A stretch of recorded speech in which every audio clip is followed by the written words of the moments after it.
bukan hanya puasa dari lapar dan haus, tapi Nabi Daud itu puasa dari sesuatu yang tidak bermanfaat.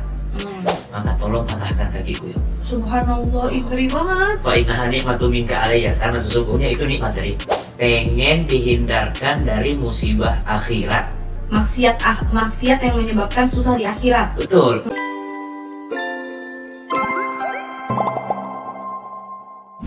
Bismillahirrahmanirrahim. Assalamualaikum warahmatullahi wabarakatuh. Ketemu lagi di Cerita Caca versi Ramadan nih, bismillah. Nah, sekarang bintang tamunya sangat spesial karena guru saya, teman saya juga dengan suami, istrinya juga Masya Allah teman saya gitu. Jadi kita lihat episode ini.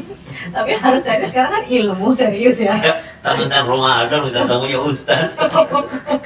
Ingat, aku lagi mau mulai aktifin lagi nih. Iya dong, bismillah lah. Jadi pokoknya kita menggunakan segala media untuk bermanfaat. betul, Apapun itu. titipan Allah pengen dipakai buat nyari bekal di sana, insya Allah. Insya Allah. Nah, berbicara tentang Ramadan nih, Pak Ustadz Syam. Udah Pak Ustadz, Pak Syam, Ustadz Syam. Iya. Bebas lah. Bebas. Berbicara tentang Ramadan, pasti kan itu nggak lepas dari berkahnya atau indahnya turunnya Al-Quran di bulan tersebut, Iya. ya kan? Nah, aku pengen tahu dong kisah-kisah inspiratif para nabi yang benar-benar bisa menginspirasi kita di bulan Ramadan ini untuk benar-benar beribadah. Oh iya ya, Rasul aja begini, para nabi aja begini, masa kita cuma gini-gini aja sih? Apa ya kisahnya kira-kira? Mungkin kita ambil salah satu aja ya. Nabi yang paling rajin puasa yang kita ketahui sama. Jadi Nabi Muhammad itu puasanya Senin, Kamis. Tapi ada Nabi yang lebih banyak lagi puasanya. Nabi siapa? Nabi Sehari puasa, sehari enggak. Daud. Nabi Daud alaihissalam. Kalau kata Nabi Daud itu alaihissalam itu abadan nas, salah satu hamba Allah yang paling ahli ibadah. Inspirasi puasanya Nabi Daud itu bukan hanya puasa dari lapar dan haus, tapi Nabi Daud itu puasa dari sesuatu yang tidak bermanfaat. Sehingga ada satu inspirasi doa Nabi Daud alaihissalam. Allahumma ja'alni minadz-dzakirina laka. Ya Allah, tolong jadikan aku di antara golongan orang yang senantiasa berzikir mengingatmu.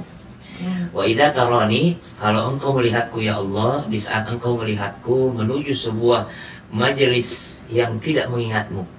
Jadi dia berdoa, ya Allah jadikan aku orang ahli zikir.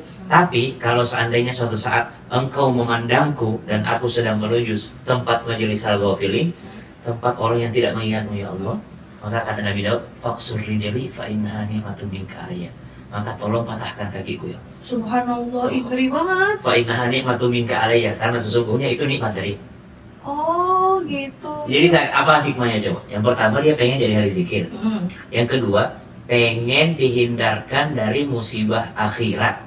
Maksiat yang menyebabkan susah di akhirat. Betul. Dia pengen ya Allah, kalaupun harus dapat maksiat dunia gak apa-apa deh, yang mending patah kaki dibandingkan patah hati gitu. Subhanallah. Itu. Supaya ingat sama Allah. Supaya ingat sama Allah. Jadi ini mama lagi patah kakinya. Enggak, jadi dia nih. Oh subhanallah, iya kan? benar. Mama lagi patah kakinya, yaitu Itu tidak ada apa-apanya dibandingkan patah ya. Subhanallah, ya Allah, padahal patah di dunia udah susah banget. Terus mandi juga harus disibinin, dibantuin gitu. Masih mandi kan? Masih sholat kan? Masih. Dibandingkan ada orang yang kakinya sehat tapi tidak sholat, itu lebih berbahaya. Subhanallah. Al-fitnatu asyaddu minal qatl. Pernah dengar nggak? Fitnah lebih kejam dari Pembunuhan. Sebenarnya bukan itu maksudnya. Maksudnya Fitnah apa? di situ ujian. Ujian agama itu, orang yang di dunia dia nikmat, rumahnya bagus segala macam, semua nikmat dunia dia dapat, tapi ternyata yang diuji adalah akhiratnya, itu lebih baik mati. Maksudnya lebih bahaya itu daripada kematian. Karena kalau orang di dunia ini beriman kepada Allah, kalau dia mati ya bahagia setelah itu. Tapi kalau di dunia ini subhanallah fitnah ujian, tidak bisa dia lolos, dia mengerjakan apa yang dilarang sama Allah, tidak mengerjakan apa yang diperintahkan sama Allah, cacatnya cacat agama bukan cacat fisik, maka itu yang lebih berbahaya daripada kematian. Karena setelah kematian makin bahaya lagi.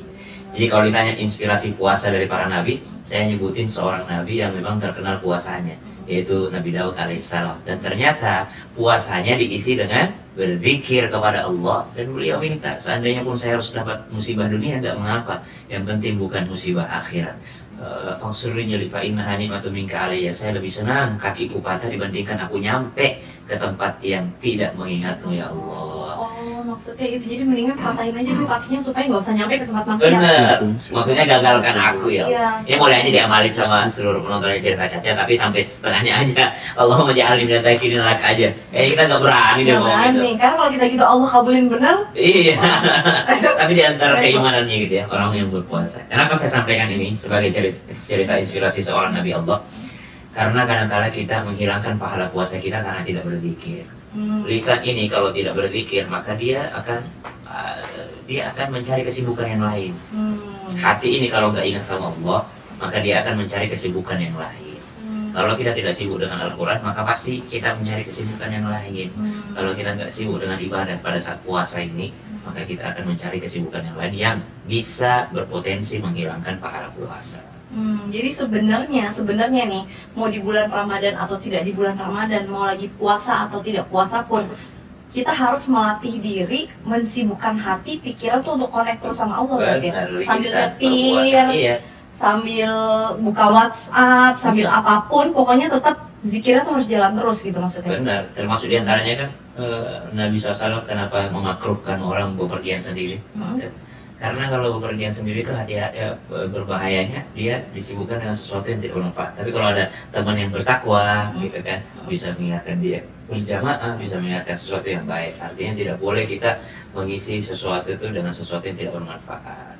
Bengong aja tuh bahaya. Bengong aja bahaya, kecuali bengongnya sambil zikir pagi atau zikir petang, itu beda sih. Makanya nyambung sama pertanyaannya nanti. Masya Allah, pertanyaan apa nih?